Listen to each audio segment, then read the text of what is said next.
قرآن پاک کو سمجھنے کے لیے حدیث پاک کا سمجھنا بڑا ضروری ہے۔ اللہ تعالیٰ کی ذات کے بارے میں، اللہ تعالیٰ کے احکام کے بارے میں، قرآن پاک کے بارے میں اگر آپ نے سمجھنا ہے پھر نبی اکرم صلی اللہ علیہ وسلم کی زندگی کو ہمیں دیکھنا پڑے، کیونکہ آپ صلی اللہ علیہ وسلم اللہ کے پیغمبر بھی تھے، صاحب قرآن بھی تھے، اللہ کے محبوب بھی تھے، اور بہت سے خطابات سے اللہ تعالیٰ نے آپ صلی اللہ علیہ وسلم کو پکارا۔ آپ صلی اللہ علیہ وسلم کے اوپر بات کرنے کے لیے آپ ان کے کسی گوشے کو چھیڑ لیں، زندگی کے کسی لمحے کا ان کے بارے میں جاننا چاہیں تو وہ تاریخ کی کتب میں اور قرآن پاک میں اور جو احادیث کی کتابیں ہیں ان میں سے آپ دیکھ سکتے ہیں، پڑھ سکتے ہیں، لیکن ایک ہی سٹنگ میں آپ صلی اللہ علیہ وسلم کے بارے میں کسی ایک ٹاپک کے اوپر ہم پوری دن کی ایک سٹنگ کر لیں تو وہ ٹاپک جو ہے وہ ادھورا رہ جاتا ہے۔ آپ صلی اللہ علیہ وسلم اس وقت اس دنیا میں آئے جب اہل عرب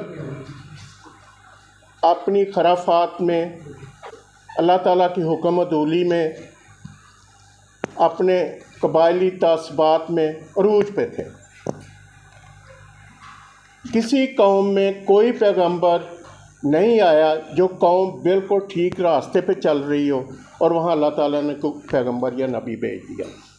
ہمیشہ جس قوم کے اندر بہت ساری خرافات اپنے عروج پہ پہنچ جاتی ہیں تو پھر اللہ تعالیٰ اپنے پیغمبر اور نبی کو کہتے ہیں کہ اب تم اس امت کے میں جاؤ اور جو میرا پیغام ہے، جو میری حقیقت ہے وہ ان کے سامنے رکھو۔ اور میں نے پہلے بھی عرض کیا تھا کہ حضرت آدم علیہ السلام کے بعد حضرت آدم علیہ السلام نے بھی ان کے بارے میں تو، ان کی پیدائش کے بارے میں تو بہت کچھ ہے، لیکن ان کی دعوت کے بارے میں کوئی اتنا چیزیں ملتی نہیں ہیں۔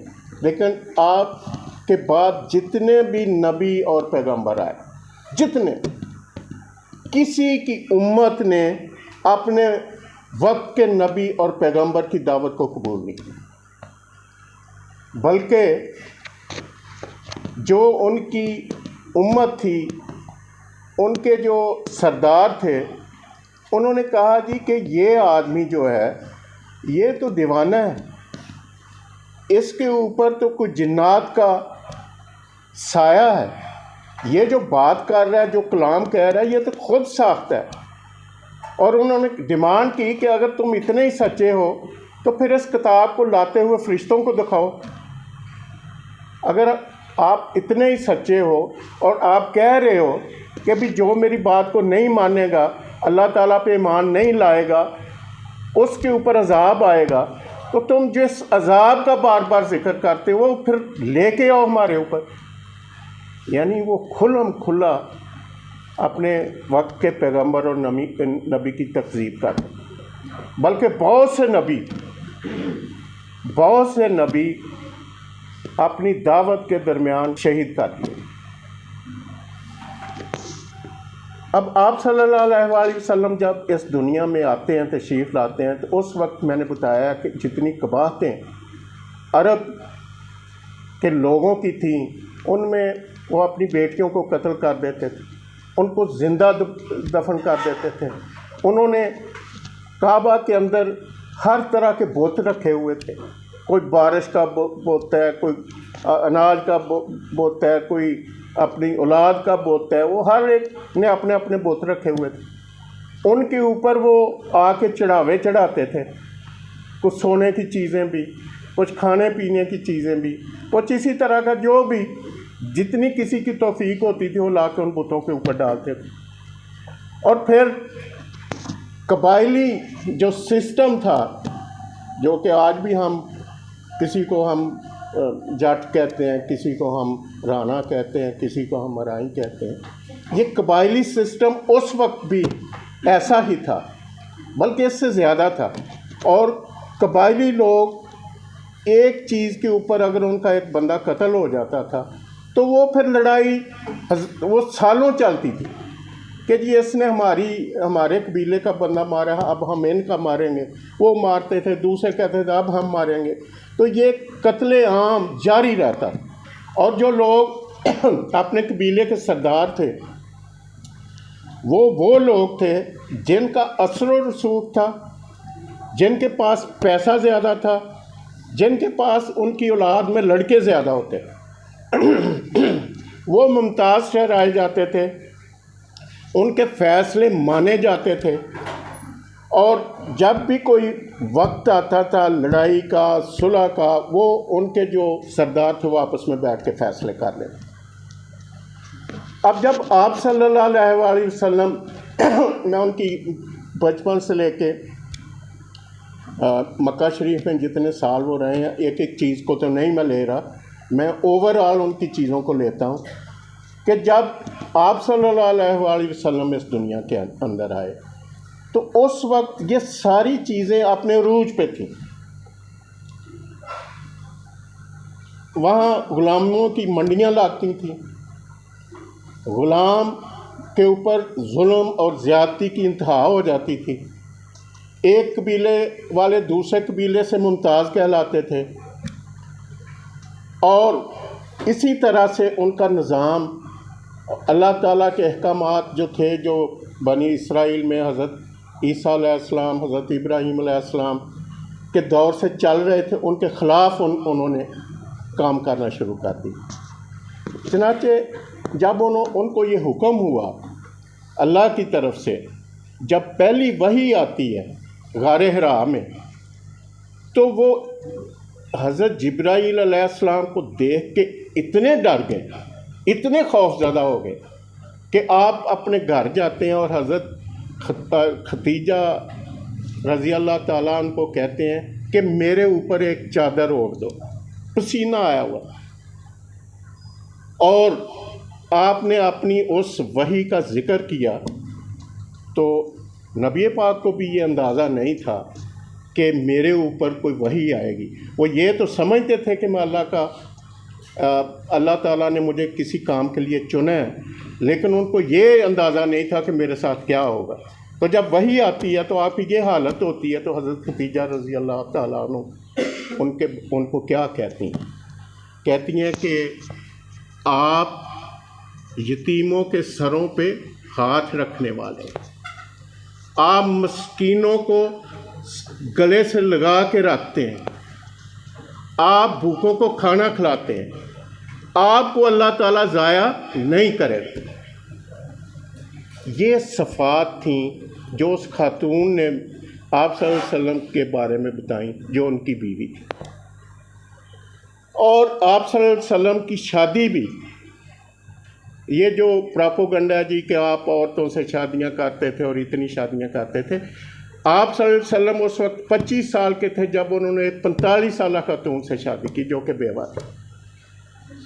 کوئی آدمی جو اتنا جوان ہو، اتنی زیادہ عمر والی عورت سے شادی نہیں کرتا. یہاں پہ بھی کوئی نہیں کرتا. یہاں پہ اب ہم پہ بڑا دین کا لبادہ ہم اوڑے ہوئے ہیں، ہم بھی نہیں یہ کام کرتے. لیکن آپ صلی اللہ علیہ وسلم نے ان سے شادی کی، اور شادی کا پیغام بھی حضرت ختیجہ نے خود نبی پاک صلی اللہ علیہ وسلم کو بھیجا. اس دور میں یہ چیز ممنوع نہیں تھی کہ لڑکیاں جی اپنا پیغام خود بھیجیں. اور اس کی وجہ یہ تھی کہ آپ صلی اللہ علیہ وسلم کو حضرت ختیجہ رضی اللہ تعالیٰ عنہ نے کچھ مال دیا کہ آپ میرا یہ مال لے کے جائیں اور اس سے تجارت کریں. تو آپ صلی اللہ علیہ وسلم نے جب وہ مال لے کے گئے اور ساتھ انہوں نے ایک ملازم دیا کہ یہ آپ کا خیال کرے گا، تو آپ نے جو مال یہاں سے لے کے گئے وہ دوسرے ملک میں جا کے بیچا اور وہاں سے مال خرید کے واپس لائے، اور اس کام میں ان کو خاصا منافع ہوا. اور وہ جو ملازم تھا اس نے حضرت ختیجہ کو رضی اللہ تعالیٰ عنہ کو فرمایا کہ دیکھو یہ آدمی جو ہے نا، یہ اتنا ایماندار ہے، اتنا کھرا ہے کہ مال بیچتے بھی اس نے سچ بولا، مال خریدتے بھی سچ بولا، مال کے اندر نہ جاتے کو ملاوٹ کی، نہ جو پیسے تھے اس میں کوئی اس نے رکھا۔ تو آپ رضی اللہ تعالیٰ عنہ ان سے اتنی متاثر ہوئیں جس سے یہ پیغام انہوں نے۔ دو شخصیات ہیں جن سے میں بہت متاثر ہوں، ایک حضرت خدیجہ رضی اللہ تعالیٰ عنہ اور ایک حضرت حمزہ آپ کے چچا رضی اللہ تعالیٰ۔ ان دو آدمیوں نے، ایک خاتون اور ایک مرد نے، باقی صحابہ نے بھی بہت جانیں دی ہیں آپ نے، لیکن جتنی برے حالات میں ان لوگوں نے، ان دو شخصیات نے آپ صلی اللہ علیہ وسلم کی ان کی تبلیغ کو آگے بڑھایا ہے، اور کسی نے، میرے خیال میں میرے دل میں ان کا بہت احترام، بڑی محبت ہے۔ چنانچہ میں نے ایک یہاں مسجد جو بنوائی تھی حضرت خدیجہ رضی اللہ تعالیٰ عنہ کے نام پہ بنی ہے، اور یہ یونس صاحب جو رحیم گارڈن کے ہیں انہوں نے مجھ سے ایک مسجد کا یہاں افتتاح کروایا، تو میں نے کہا جی اس کا نام کوئی رکھا ہے؟ کہتے ہیں نہیں، نام ہم بعد میں رکھیں گے۔ میں نے کہا اگر آپ برا نام نہ ہے، اگر آپ کے دل میں کوئی نام نہیں ہے تو یہ مسجد حضرت حمزہ رضی اللہ تعالیٰ عنہ کے نام پہ یہ بنا۔ تو بات کرنے کا مطلب یہ ہے کہ جن حالات کے اندر آپ نے تبلیغ کا کام کیا ہے، وہ عام آدمی جس کے سر پہ اللہ تعالیٰ کا سایہ نہ ہو وہ یہ کام نہیں کر سکتا۔ آپ نے سب سے پہلے دعوت اپنے گھر کے اندر دی، اپنے گھر والے، اس کے بعد انہوں نے جو اپنے دوست تھے ان کو یہ دعوت دی، اس میں حضرت صدیق اکبر ان کے دوستوں میں تھی، انہوں نے، پھر خواتین میں حضرت خدیجہ رضی اللہ تعالیٰ عنہ نے، پھر اسی طرح جو حضرت علی کرم اللہ وہ 10 سال کے تھے، بچے تھے، انہوں نے سب سے پہلے دعوت قبول کی۔ اس طرح جب یہ دعوت پھیلنے لگی تو مکہ کے کفار کے جو سردار تھے انہوں نے اس کو اپنے لیے ایک بہت بڑی تھریٹ سمجھا۔ انہوں نے کہا کہ یہ بندہ کہہ رہا ہے کہ بھی آپ ایک خدا کی عبادت کرو، اور یہ کہہ رہا ہے کہ اپنے سارے بتوں کو چھوڑ کے اس کی پرستش کرو، اور یہ کہہ رہا ہے کہ بھی اس کے بدلے میں، اچھے کام کرنے کے بدلے میں آپ کو جنت ملے گی۔ تو وہ کہتے ہیں کہ یہ جو پھٹے پرانے کپڑے والے ہیں جو اس نبی کے چاروں طرف بیٹھے ہوئے ہیں، ان کو اللہ جنت دے گا؟ جنت تو اللہ ہمیں دے گا، ہم یہاں بھی سردار ہیں، ہم آگے بھی سردار ہوں گے۔ اور پھر وہ کہتے تھے کہ ہم اپنے باپ دادا کا دین چھوڑ کے کس طرح ان کا دین قبول کر رہے ہیں، اور ہمارے تو مسائل جو ہیں وہ ہمارے 3 4 خدا ہیں، وہ بھی نہیں پورے کر سکتے، تو یہ ایک خدا ہمارے مسائل کیسے حل کر سکے؟ تو یہ چیزیں جب ان کو یہ کہیں گئیں تو پھر ریزسٹنس بڑھتی گئی۔ تو ایک بار انہوں نے فیصلہ کیا، ایک آدمی نے کہا کہ دیکھو میں محمد صلی اللہ علیہ وسلم سے بات کر، تو انہوں نے کہا کہ یہ بندہ بہت عقل مند ہے اور اس کا اثر بھی ہے، تو یہ بات تو کرے آپ صلی اللہ علیہ وسلم سے۔ اس سے پہلے یہ سارے گئے حضرت آپ صلی اللہ علیہ وسلم کے دادا کے پاس اور کہا کہ دیکھو یہ تمہارا بچہ یہ ہمیں ہمارے دین سے پھیرنا چاہتا ہے، تو آپ اس کو منع کرو۔ تو آپ نے کہا کہ دیکھو، آپ نے نبی پاک صلی اللہ علیہ وسلم کو کہا کہ دیکھو یہ لوگ بہت تکڑے ہیں، بہت زیادہ ہیں، تمہیں یہ نقصان پہنچائیں گے، تو تم اس بات سے نہ باز آئے۔ تو آپ صلی اللہ علیہ وسلم نے کہا کہ دادا اگر یہ میرے دائیں ہاتھ پہ سورج اور بائیں ہاتھ پہ چاند بھی رکھ دے تو میں اپنی اس بات سے پھروں گا نہیں، اور ساتھ آپ نے رونا شروع کر دیا۔ تو پھر آپ کے دادا نے کہا کہ کوئی بات نہیں، تم کرو جو کرتے ہو، میں اگرچہ بوڑھا ہوں لیکن میرے ہوتے تمہیں کوئی تکلیف نہیں ہوگی۔ تو یہی بات جب وہ بندہ کہنے لگا جی کہ میں جاتا ہوں ایک کافر سردار، تو میں آپ صلی اللہ علیہ وسلم سے بات کرتا ہوں، تو آپ صلی اللہ علیہ وسلم خانہ کعبہ میں اس وقت بیٹھے ہوئے تھے، تو یہ جا کے کہتا ہے کہ محمد میں تم سے ایک بات کرنا چاہتا ہوں۔ آپ نے فرمایا کریں، میں سن رہا ہوں۔ تو اس نے جو بات کی وہ آج تک سچ ہے کہ انسان کی جو کمزوری ہوتی ہے وہ زن، زر، زمین اور اقتدار ہے، اس نے کہا ہے محمد دیکھو تمہیں اگر پیسہ چاہیے تو ہم مکہ میں جتنے بھی لوگ ہیں آپ کو ان سب سے زیادہ آپ کے پاس اکیلوں کے پاس پیسہ ہو، ہم سب آپ کو دیں۔ اگر آپ کو شادی کرنی ہے تو ہم مکہ کی جو حسین ترین خواتین ہیں آپ جس پہ ہاتھ رکھو ہم آپ کی شادی اس سے کرتے ہیں۔ اگر آپ کو اقتدار کا شوق ہے تو ہم آپ کو سب جو سردار ہیں یہ آپ کو اپنا سردار مان لیتے ہیں۔ آپ صلی اللہ علیہ وسلم نے کہا کہ دیکھو میں ان چاروں چیزوں سے بالکل لا تعلقی اختیار کرتا ہوں، میرے لیے ان چیزوں کے اندر کوئی کشش نہیں ہے، جو میرا مقصد ہے اس کو میں پورا کروں گا، چاہے اس کے لیے مجھے کتنی بھی تکلیف برداشت کرنی پڑے، چاہے آپ میرے ساتھ جو بھی سلوک کرنا چاہو کرو، لیکن ان چیزوں سے میں باز نہیں آؤں گا۔ اپنی تبلیغ اللہ کا جو پیغام ہے اس کو پہنچانے میں کوتاہی نہیں کروں گا۔ اس کے بعد پھر تکالیف کا ایک سلسلہ شروع ہو جاتا ہے۔ آپ کو 3 سال شعیب ابی طالب کی گھاٹی میں آپ کا بائیکاٹ کر دیا جاتا ہے، اور آپ کے سارے عزیز جتنے بھی ہیں ان کو بھی، اور اس گھاٹی میں کسی کی یہ نہیں مجال کہ وہ کوئی خوراک لے کے جائے، اندر بائیکاٹ ہوتا ہے۔ یہاں تک یہ وقت بھی آ جاتا ہے کہ آپ صلی اللہ علیہ وسلم اور آپ کے جو عزیز و اقربا تھے وہ چمڑے کو بھگو کو کھانے پہ مجبور ہو جاتے۔ پھر اس کے بعد آپ سمجھتے ہیں کہ یہاں پہ میرا تبلیغ کرنے کا اتنا معاملہ ٹھیک نہیں ہو رہا، اور یہ میرے ان پیروکاروں کو دن بدن بہت تنگ کر رہے ہیں، تو آپ صلی اللہ علیہ وسلم نے کچھ لوگوں کو کہا کہ آپ حبشہ کی طرف چلے جائیں، وہاں کا جو بادشاہ ہے وہ عیسائی ہے، اور سنا ہے کہ بھی وہ ظالم نہیں ہے، تو آپ چلے جاؤ۔ چنانچہ یہ سمندر کے کنارے ایک کشتی میں بیٹھ کے حبشہ جاتے ہیں، تو وہاں جا کے ان کو بتاتا ہے کہ بھی اب آپ لوگ مکے میں آ جاؤ، مکے میں امن و امان ہے، وہ سب مان گئے ہیں۔ چنانچہ یہ لوگ واپس آتے ہیں تو پتہ چلتا ہے یہ بات جھوٹی تھی، دوبارہ یہ حبشہ میں چلے جاتے ہیں۔ تو وہاں ان کو جب کفار کو پتہ چلتا ہے تو ان کے سردار حبشہ میں جاتے ہیں، اور وہ نجاشی جو حکمران تھا اس کو کہتے ہیں کہ بھی یہ جو آپ کے پاس لوگ آئے ہوئے ہیں یہ تو شر پسند ہیں، اور یہ حضرت عیسیٰ کو اللہ تعالیٰ کا بیٹا نہیں بلکہ اس کو اللہ کا بندہ کہتے ہیں، اور یہ آپ کے ملک میں آ کے انتشار پھیلائیں گے، لہٰذا ان کو ہمارے حوالے کر دو، ہم ان کو ساتھ لے کے چلیں۔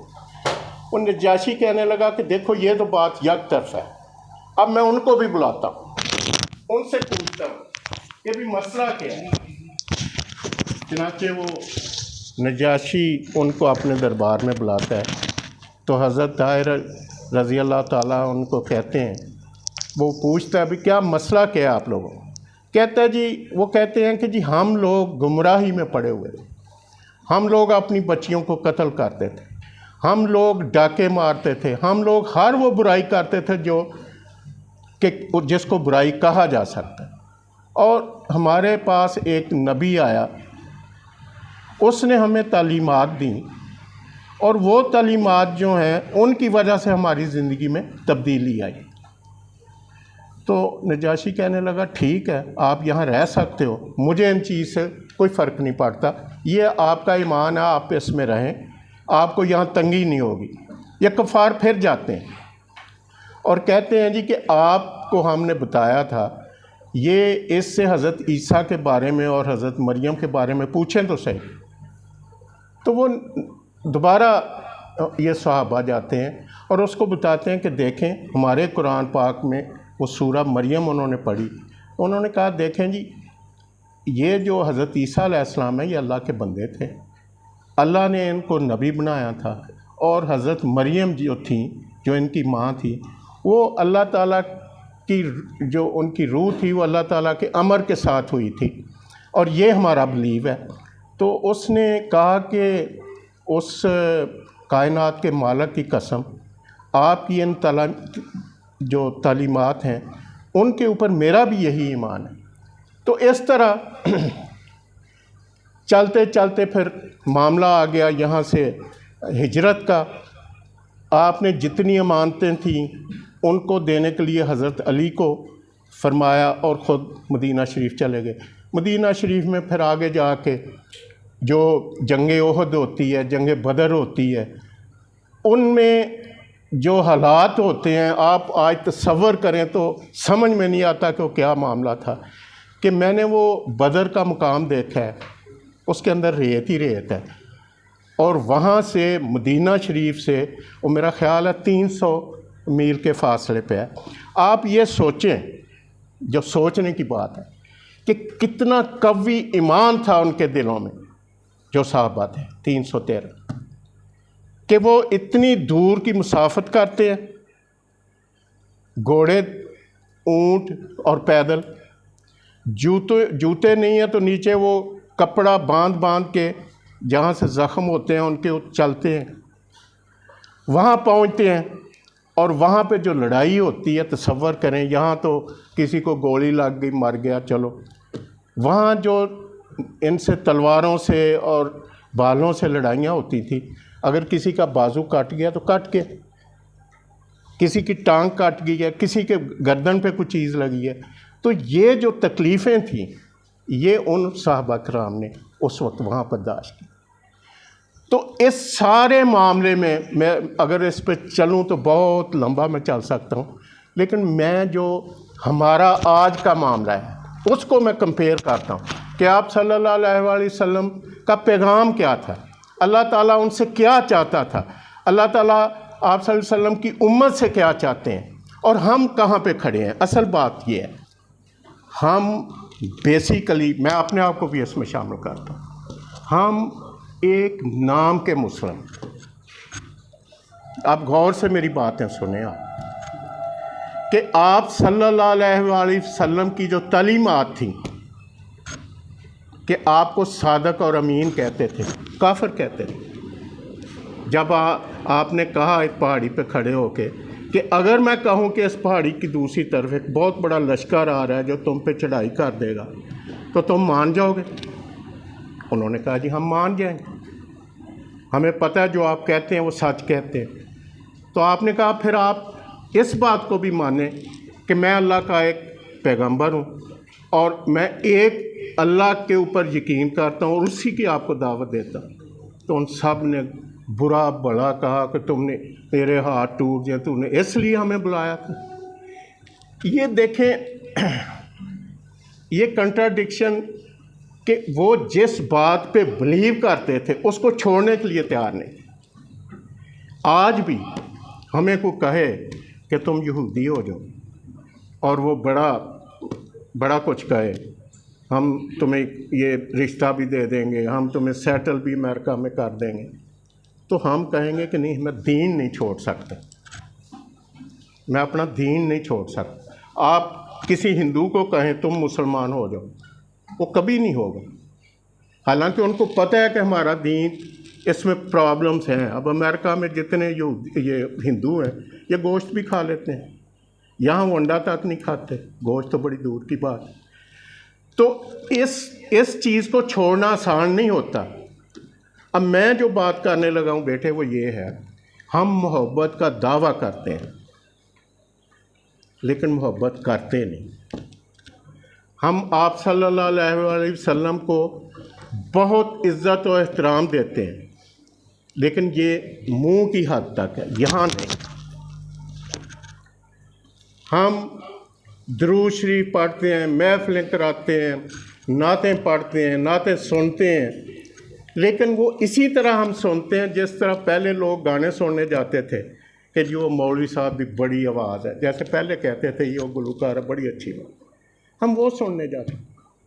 مجھے گھن آتی ہے، آپ مجھے معاف کرنا اگر میں وہ بات آپ کے ذہن کے خلاف کہہ دوں، مجھے گھن آتی ہے جب آپ نوٹ پھینکتے ہو کسی نعت خواں پہ یا کسی مولوی جو تقریر کر رہا تھا اس کے، گھن آتی. یہ کہاں سے ہمارے دین کا حصہ بن گیا؟ یہ کہاں آپ سے محبت کا یہ طریقہ بن گیا؟ یہ دکھاوا اور یہ پھر نوٹ. مجھے پتہ چلا جی یہاں پہ بھی پتہ نہیں آپ کے کالج کے لڑکے تھے یا وہ یہ ساتھ والے کے، کہ وہ جب ان کا رزلٹ آیا تو وہ نوٹ پھینکتے جا رہے تھے سڑکوں. یہ دین، یہ آپ صلی اللہ علیہ وسلم سے محبت ہے. آپ ان کو اپنا محبوب کہتے ہیں، تو محبوب تو وہ ہوتا ہے جس کی ایک ایک حرکت کو آپ فالو کریں. آپ ان جیسے کپڑے پہنیں، آپ اس جیسا اخلاق پیدا کریں، آپ اس جیسی چال پیدا کریں، آپ اس جیسے خیالات پیدا کریں. آپ پوچھیں کہ میرا محبوب جو ہے وہ کیا کرتا تھا، کھانا کیسے کھاتا تھا، وہ چلتا کیسے تھا، آپ اس کو فالو کرتے ہیں. ہم محبوب نہیں ان کو سمجھتے. ہم یہ سمجھتے ہیں کہ جی وہ ایسے ہاتھوں سے چوم لیا جب آپ کا نام آیا، جب اذان ہو رہی ہے، اور ہم محفل میں چلے جائیں، نعت پڑھ لیں، نعت سن لیں. یہ ساری چیزیں منافق بھی کرتے تھے. وہ نماز نہیں چھوڑتے تھے کہ پتہ نہ چل جائے کہ ہم منافق ہیں. ہم تو وہ بھی نہیں کرتے. دیکھیں آپ صلی اللہ علیہ وسلم نے نماز کے اوپر کتنا زور دیا. جب آخری وقت میں آپ بخار تھا اور چل بھی نہیں سکتے تھے تو وہ صحابہ کو کہتے تھے مجھے کندھوں کے ساتھ سپورٹ دے کے مسجد تک لے گئے. وہ جب بے ہوش ہو گئے تھے تو پھر بھی جب ہوش آتا تھا تو نماز کا کہتے تھے. اور آپ صلی اللہ علیہ وسلم کی جو تعلیمات تھیں وہ یہ تھیں کہ آپ غرباء کا خیال کریں، آپ مسکینوں کا خیال کریں، آپ یتیموں کے سر پہ ہاتھ رکھیں، آپ کے گلی محلے میں کوئی بیمار ہے اس کی تیمارداری جا کے کریں، آپ چھوٹوں سے شفقت کریں، بڑوں کی عزت کریں. یہ چیزیں ہمیں تو کوئی پتہ ہی نہیں ہوتا ہر محلے میں کوئی بیمار ہے. آپ اپنے اسٹوڈنٹس کے اندر، اپنے کلاس فیلوز کے اندر دیکھیں کہ کس بچے کے پاس کوئی پیسے نہیں کبھی ہوتے کہ وہ کنٹین سے کوئی چیز لے، ساتھ رہتے پتہ چلتا ہے. آپ اس کو کتنا سپورٹ کرتے ہیں. یہ چیزیں دیکھیں. یہ پیار اور محبت جو دل سے ہوتا ہے وہ نظر آتا ہے کہ جس شخصیت سے آپ پیار کر رہے ہیں اس کا جو تعلیمات ہیں اس پہ آپ کتنا عمل کر رہے ہیں. جو دین ہے اس میں یہ چیزیں نہیں ہیں. اور دین کے اندر یہ نہیں کہ آپ لمبی لمبی تقریریں کریں، کسی کو کافر کہہ دیں، کسی کو کچھ کہہ دیں، کسی کا جو جس فرقے سے ہے اس کو برا بھلا کہہ دیں. تو اللہ تعالیٰ نے تو کہا ہے کہ بھی تم آپ صلی اللہ علیہ وسلم کو اور مسلمانوں کو کہ تم کفار کے جو بت ہیں، جو خدا ہیں، ان کو بھی گالی نہ دو، کہ ایسا نہ ہو کہ وہ آپ کے خدا کو پھر گالی دیں. تو آپ رحمت للعالمین ہیں، آپ شفاعت کریں گے، حوض کوثر پہ آپ شفاعت کریں گے. لیکن آپ مجھے بتائیں کہ آپ کا پرنسپل ہو اور آپ سے کوئی غلطی ہو جائے، ایک بار دو بار آپ جا کے ان سے ساری کر لیں، آپ کا کریکٹر، آپ کی سوچ بدل جائے، تو جب بھی وقت آئے گا کہ آپ کے بارے میں کوئی کریکٹر سرٹیفکیٹ چاہیے ہوگا تو آپ پرنسپل صاحب کے پاس جاؤ گے تو وہ کہیں گے جی ٹھیک ہے جی یہ بچہ بالکل ٹھیک ہے، غلطیاں ایک بار اس نے کی تھی لیکن وہ قابل معافی تھیں اور میں نے معاف کر دیا تھا، تو یہ اب بالکل ٹھیک ہے. اور ایک آدمی جس نے کبھی کوئی خیر سوچا ہی نہیں، وہاں پہ اس کی کون سفارش کرے گا؟ جب ایک بندہ اس بات پہ اڑ جاتا ہے کہ میں نے کوئی خیر کا کام نہیں کرنا، اس کی سفارش وہاں پہ کون کرے گا؟ وہ تو آپ صلی اللہ علیہ وسلم نہیں کریں. آپ اپنے ماں باپ کا کیا نہیں مانتے، ماں کی حکم عدولی کرتے ہیں. یہ دیکھیں یہ چیزیں ہیں سمجھنے کی. آپ ساری نیکیاں کرتے ہو کہ ہمیں ثواب ملے، تو ثواب کے بدلے میں کیا ہے کہ جی آپ کو جنت ملے. تو اللہ تعالیٰ نے تو اتنی قیمتی چیز کسی پیغمبر، کسی کسی نبی کے ہاتھ میں نہیں رکھی، وہ تو ماں کے قدموں کے نیچے رکھی۔ تو یہ چیزیں جو ہیں نا، جو آپ صلی اللہ علیہ وسلم کا یہ سارا تھا، معاف کر دینا۔ آپ صلی اللہ علیہ وسلم کے کیا کچھ نہیں کیا۔ آپ کے ہمسائے تھے، انہوں نے خاتون صبح صبح کانٹے وہاں بچھا دیتی تھی کہ آپ جب نماز کے لیے جائیں تو آپ کے پاؤں میں لگیں۔ آپ خانہ کعبہ میں نماز پڑھ رہے ہیں تو ان کے اوپر اونٹ کی اوجڑی رکھ دی گئی۔ اتنی گالیاں، اتنی تہذیب، انہوں نے کوئی چیز ایسی نہیں چھوڑی جس سے آپ کو تکلیف نہ ہو۔ آپ وہاں پہ جاتے ہیں تبلیغ کے لیے طائف، تو وہ وہاں پہ جب دعوت دیتے ہیں تو وہاں کے جوان ٹھٹھا مذاق، گالیاں، اور وہ لوگ انکریج کرتے ہیں جو بڑے ہیں، پھر وہ اکٹھے ہوتے ہیں، پھر وہ پتھر مارنا شروع کر دیتے ہیں، لہو لہان ہو جاتے ہیں، باغ کے اندر آ کے بیٹھتے ہیں، تو انہی کے قبیلے کا کوئی آدمی ہوتا ہے ملازم، وہ ان کو انگوش دیتا ہے۔ وہاں سے آپ حضرت جبرائیل علیہ السلام آتے ہیں کہ آپ، اللہ تعالیٰ فرماتا ہے کہ اگر آپ کہیں تو ان کے سارے اس قصبے کو میں 2 پہاڑیوں کو اندر ان کو میں بالکل ریزہ ریزہ کر دوں۔ تو آپ وہاں دعا مانگتے ہیں کہ اے پروردگار آپ رحم کریں، یہ اگر ایسے ہیں تو ہو سکتا ہے ان کی اولادوں میں سے مسلمان پیدا ہو۔ وہاں سے آپ جاتے ہیں تو تلاوت کر رہے ہوتے ہیں تو جنات کی ایک جماعت جاتی ہے، وہ قرآن پاک سنتی ہے اور وہ مسلمان ہو جاتی ہے۔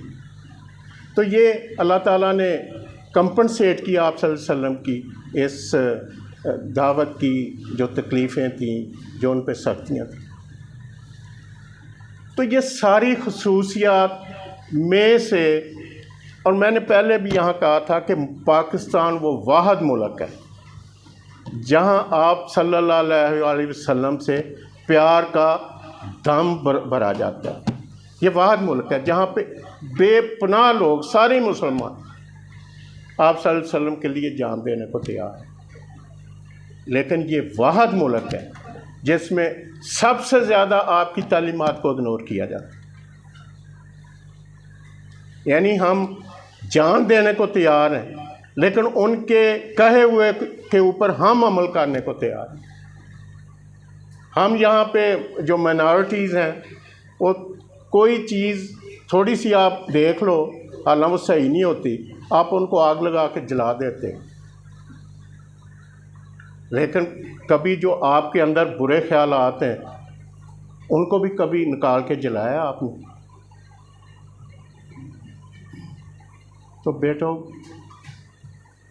زندگی بڑی مختصر ہے، اس وقت سمجھ نہیں آتی آپ، جب آپ میری عمر میں جائیں گے، ساری زندگی گزار لیں گے، تو پھر آپ سوچیں گے کہ میں نے یہ پیچھے مڑ کے دیکھیں گے کہ آپ کیا، ایسی کون سی چیز ہے جو آپ اللہ کے پاس لے کے جاؤ گے، ایسی کون سی نیکی ہے جو آپ اللہ کے پاس لے کے جاؤ گے، جو کہتا ہے کہ اس دن جب ترازو لگے گا تو جس نے چھوٹی سی چھوٹی نیکی کی ہوگی وہ بھی میرے پاس آ جائے گی، اور جو چھوٹی سے چھوٹی برائی ہوگی وہ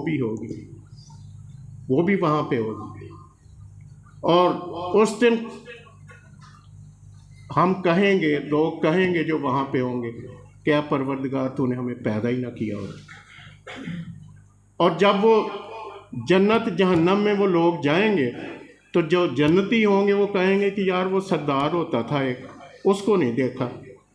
تو وہ قرآن پاک میں آپ کو تھوڑا سا اونچا اٹھ کے دیکھیں گے جہنم میں، تو وہ وہاں پڑا ہو، تو کہے گا کہ تم تو کہتے تھے کہ یہ پھٹے پرانے کپڑوں والے جو ہیں، ہم ان کے ساتھ بیٹھ کے کیوں دین آپ کا قبول کریں؟ ہم سردار ہیں، ہم یہاں بھی سردار ہیں، ہم وہاں بھی سردار ہوں۔ تو وہ کہے گا دیکھو، ہم تھے پرانے پھٹے کپڑوں والے، ہم سے اللہ نے وعدہ کیا تھا کہ تم میرے احکامات پہ عمل کرو، میں آپ کو جنت میں بھیجوں گا، تو اس نے ہمیں بھیجا ہے۔ اور تمہارے ساتھ یہ وعدہ کیا تھا کہ تمہیں تمہارے اعمال کا بدلہ دوں گا، تو جو تم نے کیے تھا آج تم بھگت رہے۔ تو وہ پھر کہیں گے کہ یار تو اپنے پروردگار سے کہہ کے ہمیں 2 گھونٹ پانی کے دے دیں، تو وہ کہے گا نہیں، یہ نعمتیں جو ہیں یہ تم پہ حرام کی گئی۔ پھر وہ کہے گا کہ کاش پروردگار مجھے ایک بار اس دنیا میں بھیج دے تو میں اچھے اعمال کر کے آؤں گا۔ جب وہ دیکھے گا کہ ایک بندے نے دوسرے کو اسلام میں پہل کی ہے، جب وہ دیکھے گا اور اس کے پہاڑ دیکھے گا اعمال کے، ماں کی خدمت کی ہے ایک پہاڑ اعمال کا، نیکیوں کا، کسی یتیم کے سر پہ ہاتھ رکھا ہے ایک پہاڑ نیکیوں کا، ہمسائے کا خیال کیا ایک پہاڑ نیکیوں کا، تو جب وہ کہے گا کہ یہ تو چھوٹی چھوٹی نیکیاں تھیں اور اتنا بڑا اجر، تو کہے گا پروردگار مجھے واپس بھیج، میں یہ اعمال کر کے آؤں گا۔ لیکن اس وقت it will be too late. اپنی زندگی دیکھیں، بڑی ہم کہتے ہیں جی اور زندگی بڑی مختصر جی ہے جی، لیکن ہم اس کو مانتے نہیں ہیں۔ ہم اگر مانتے ہوں کہ یہ زندگی بڑی مختصر سی ہے تو پھر ہم اتنے بڑے بڑے گھر نہ بنائیں، اتنے بڑے بڑے کاروبار نہ کریں، اتنی بڑی پیسے کی ہوس ہمارے اندر نہ آئے۔ ہم تو ایک مکان بنانے لگتے ہیں تو کہتے ہیں اچھا سریا لا یار، میرے 2 پتراں دا ہے، ایک پتر دا تھلے ایک کتے۔ پھر وہ کہے گا نہ ویڑا ایڈا نہیں، 10 مرلے دا لے لیے گھر۔ پھر وہ کہے گا یا زمین 2 ایکڑ ہے ایک اور مل جائے، ایک دکان ہے دوسرے پتر دی بھی ہو جائے۔ تو ہماری کوئی لمٹ نہیں ہے خواہشات کی، اور اسی بات کا امتحان ہے کہ تمہارے پاس جب اللہ کی نعمتیں آئیں تو تم کتنا شکر ادا کرتے ہو اور کتنا دوسروں کو جن کے پاس یہ نعمتیں نہیں ان کا خیال کرتے۔ شکر اور صبر 2 چیزیں ہیں جو بیس ہیں ایمان کی۔ تو آپ اس کے لیے ضروری ہے کہ آپ حدیث شریف کا مطالعہ کریں، اور کوئی بہت بڑا کام نہیں ہے، ایک حدیث آپ پڑھ لیں اور ایک رکوع قرآن کا پڑھ لیں ترجمے کے ساتھ، میں آپ کو گارنٹی کرتا ہوں کہ آپ کی زندگی میں تبدیلی ہے۔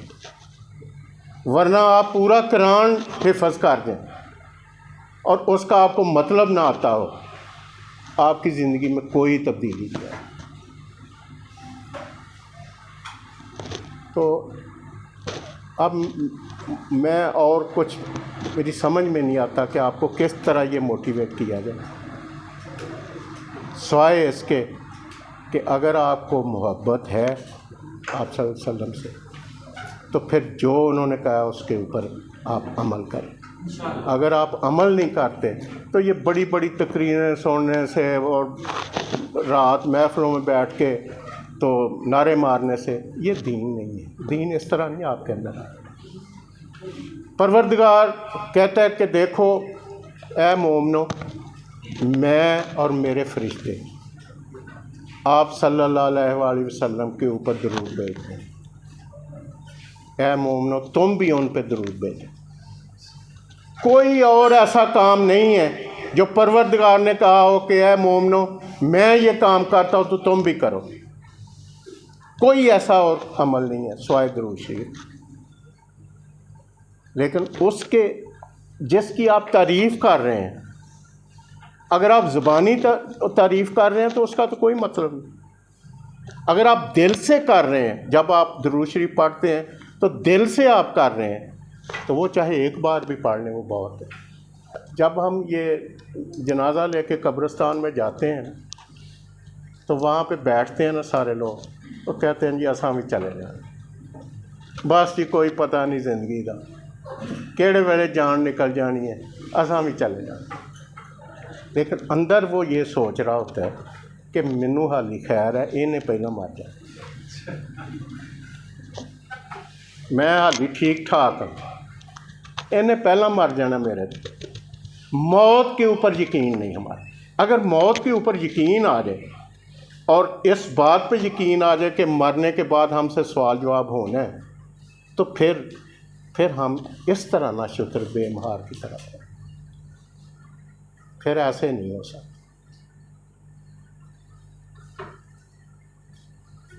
پروردگار عالم آپ نے اگر قرآن پاک کو سمجھنا ہے تو حدیث شریف کو پڑھیں، اور کوئی حدیث ایسی جو قرآن کی تعلیمات کے ساتھ متصادم ہو آپ سمجھ لیں وہ ضعیف حدیث یا وہ ٹھیک نہیں۔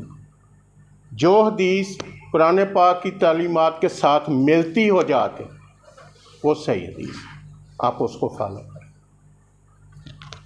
اور جو کام آپ کے ذمے ہے، یہ علم کا حصول ہے، یہ آپ علم کا حصول، ہم بھی آپ جتنے تھے تو کبھی ان چیزوں کی پرواہ نہیں کی تھی، مجھے پتا آپ بھی نہیں کریں گے، لیکن اس طرح ہمیں کوئی بتانے والا نہیں تھا جس طرح آپ کو ہم بتا رہے ہیں۔ ہم اس سٹیج پہ ہیں آپ جہاں پہ آدمی پھر سچ بولتا ہے، وہ اندر اس سے جھوٹ نہیں بولا جاتا، کیونکہ ہمیں بہت پتہ چل جاتا ہے کہ ہم بہت آگے نکل گئے ہیں، اب ہمارا اینڈ آ رہا ہے۔ اس وقت جو بندہ آپ سے بات کرے گا وہ دل سے کرے گا، اور اس یقین کے ساتھ کرے گا کہ جو میں نے غلطیاں کی ہیں، جو مجھ سے کوتاہیاں ہوئی ہیں، وہ کہے گا کہ میں کہوں گا کہ بیٹے وہ آپ نہ کریں، کیونکہ یہ سارا قرآن پاک میں ہے کہ جب یہ انسان جا رہے ہوں گے معاشر کی طرف تو آپس میں باتیں کرتے جائیں گے۔ یہ قرآن پاک نے نقل کی ہے اس کنورسیشن کو جو وہ آپس میں کریں گے۔ وہ ایک پوچھے گا یار ہم کتنی دیر اس دنیا میں رہیں، دوسرا کہے گا یار ایک آدھا دن یا ایک دن، وہ کہے گا نہیں، ایک گھڑی یا گھڑی کا کچھ حصہ۔ تو یہ چیزیں قرآن میں ہیں۔ اب آپ بیٹا یہاں آیا تھا، اس نے قرآن پاک کی تلاوت کی تھی، میں نے پہلے بھی کہا تھا کہ اس بیٹے کو جو تلاوت کرتا ہے اسے اس کا ترجمہ بھی کہا کریں کہ وہ بھی ساتھ بتائیں، تاکہ آپ کو پتہ چلے کہ قرآن پاک میں کیا ہے۔ میں پھر پرنسپل صاحب اور عتیق صاحب، میں پھر آپ لوگوں کا بہت شکر گزار کہ میرے جیسے جاہل نااہل آدمی کو آپ اتنی عزت دیتے ہیں۔ میں کوئی ایکسٹرا آرڈنری بندہ ایسا نہیں ہوں، میرا خیال آپ ہی ہیں جو میرے گلے میں ہاتھ ڈالتے ہیں۔